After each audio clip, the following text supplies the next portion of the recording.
नमस्कार सभी छात्रों को। सरकारी विनयन कॉलेज झगड़िया में आयोजित महात्मा गांधी जी की 155वीं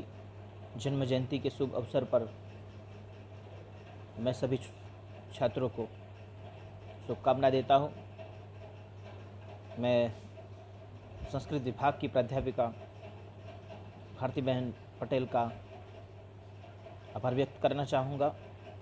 क्योंकि इन्होंने मुझे जो ये अवसर प्रदान किया। मैं हमारे संस्थान के प्राचार्य डॉक्टर जयेश पुजारा साहब का आभारी हूँ कि इन्होंने आज के इस दिन पर कॉलेज में ये ऑनलाइन व्याख्यान के लिए जो मार्ग प्रशस्त किया, इसलिए मैं सर का भी आभार व्यक्त करना चाहूँगा, प्रणाम करना चाहूँगा। सभी मेरे प्राध्यापक साथी भाई बहन, इन सबको भी मैं आज महात्मा गांधी जी की जन्म जयंती पर सभी को शुभकामना देता हूँ। गांधी का जो विराट व्यक्तित्व और वो व्यक्तित्व कि जिनके कथन, इनका अनुभव, कार्यक्षेत्र और जीवन की बहुत सी ऐसी घटनाएं, इन घटनाओं के जरिए हम बहुत कुछ सीख सकते हैं, आगे बढ़ सकते हैं। मैं सिर्फ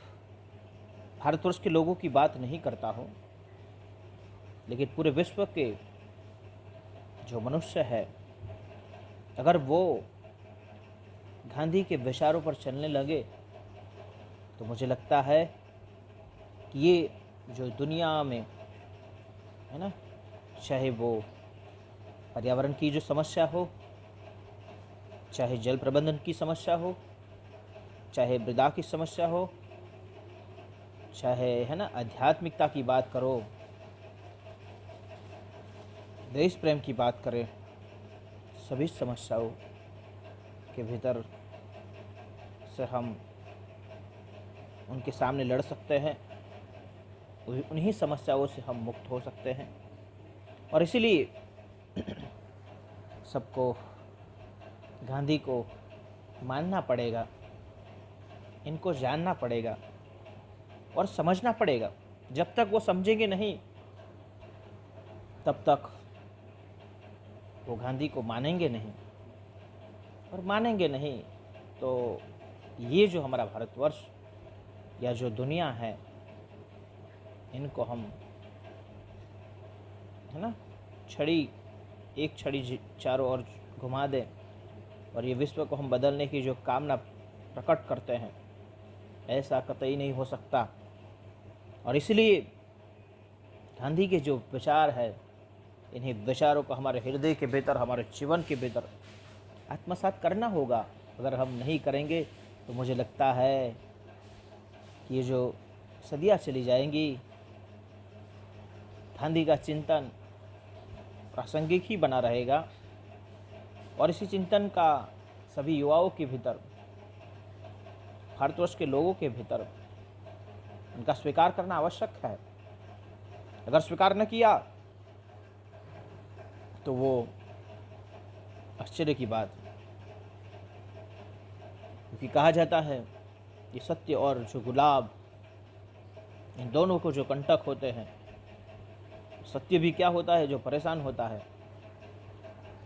क्योंकि सत्य की जो राह पर चलने वाला जो व्यक्ति है, पथिक है, इसको न जाने कैसी जो कंटेली जो है ना पथरीली जो जगह पर से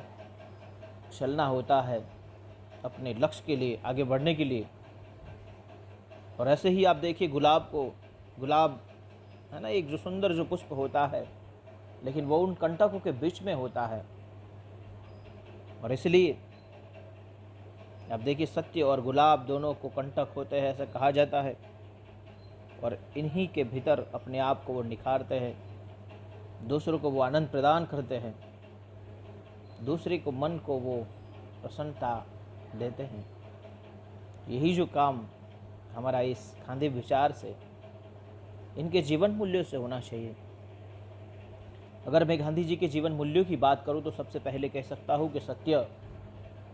का साथ देना चाहिए। यानी हम एक मनुष्य के रूप में जीवन में सत्यता का साथ, चाहे कितनी भी कठिन और विकट परिस्थिति क्यों ना आए, लेकिन हम सत्य से विमुख न हो, हम कुछ गलत ऐसे रास्ते पर न चले कि जिनके कारण हमें सत्य से विमुख होना पड़े। गांधी जी ने कहा था कि अंग्रेज तो बहुत डरपोक है, इनको मारने के लिए ये बंदूक की आवश्यकता नहीं है, इनको मारने के लिए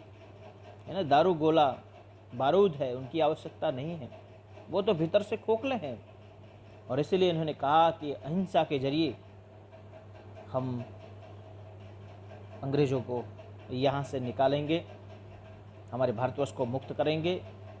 और ऐसी जो सोच गांधी के प्रति होती है, इन्होंने पूरे भारतवर्षियों को कह दिया था कि अगर आप सब मेरा जो साथ देना चाहते हैं तो आप अहिंसा के मार्ग पर चले, कहीं भी चाहे हमारा कोई दुश्मन क्यों भी न हो, लेकिन इनकी भी हम हिंसा न करें। और इस प्रकार से जो गांधी जी का सबसे बड़ा जो कोई शस्त्र है तो वो शस्त्र था अहिंसा। दूसरा जो शस्त्र था इनका सत्य। और गांधी जी जब छोटे थे तब इन्होंने राजा हरिश्चंद्र जी का नाटक देखा था, और इनके जो बाल मानस पर ये राजा सत्य हरिश्चंद्र जी के नाटक का जो प्रभाव, क्योंकि आप शायद जानते होंगे या न जानते होंगे, लेकिन मैं आपको बताना चाहूँगा कि जब राजा सत्य हरिश्चंद्र जी को अपनी पत्नी और जो पुत्र दोनों है ना अपने वचन के लिए जो उनको बेचने पड़े थे, और जब उन दोनों को जब बेचा जाता है किसी है ना मालिक के द्वारा, दोनों अलग अलग मालिकों के द्वारा उनको खरीद लिया जाता है, और उसके पुत्र की जब मृत्यु होती है रोहित की, और तभी राजा सत्य हरिश्चंद्र वो एक चांडाल का जो काम करते थे, उनकी पत्नी है वो अपने पुत्र को स्मशान में उसको जलाने के लिए ले जाती है। तब भी है ना वो जो उनका पति है, वो मान लीजिए कि उनके सामने पत्नी देखकर या उसके बच्चे को देखकर, मरा हुआ देखकर, उनको तुरंत